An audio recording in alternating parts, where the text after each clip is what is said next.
রান্না করলে এইভাবেই করতে হবে, সকলেই প্রশংসা করে। আসসালামু আলাইকুম guys, welcome back to my channel.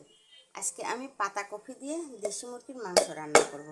এটা লবণ দিয়ে, না সরি লবণ না, তেল আর হলুদ দিয়ে ভেজে রেখেছি, মানে পানিটা শুকিয়ে রেখেছি। আর এর ভিতরে আমি আলু কেটে দিয়েছি, নতুন আলু। আর এটা মুরগি ধুয়ে আমি পানি ঝরাতে দিয়েছি। আর এখানে আছে রসুন, পেঁয়াজ, ধনিয়ার গুঁড়া, জিরার গুঁড়া, আদার গুঁড়া আর একটা টমেটো।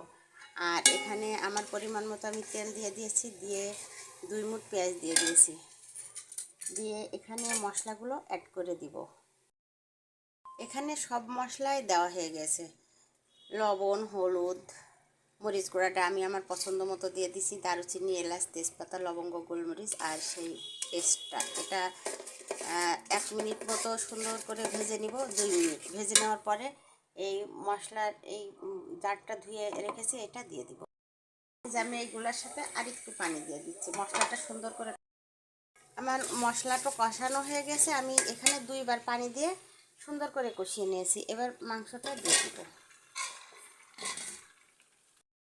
এটা 1 মিনিট মতো মশলার সাথে ভেজে নিয়েছি। এখন আমি কষানোর জন্য অল্প একটু পানি দিয়ে দেব, 1 কাপ।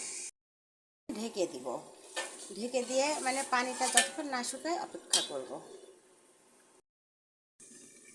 মাঝে 2-1 বার আলগা করে নাড়িয়ে দিয়েছি। এখন এটা এই পর্যায়ে আছে। এখন আমি এই কপিটা ভেজে রেখেছিলাম, এটা দিয়ে দিব। এটা দিয়ে 5 মিনিট মতো কষিয়ে নিই। একটু কষানো শেষ, পানি দিয়ে দিব।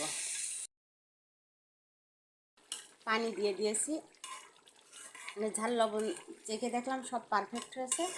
এখন একটু আলগা করে ফুটিয়ে ঢেকে দিব। কালারটা দেখেন কত সুন্দর হয়েছে। আমি সরাসরি কড়াই থেকে একটা ছবি উঠাই।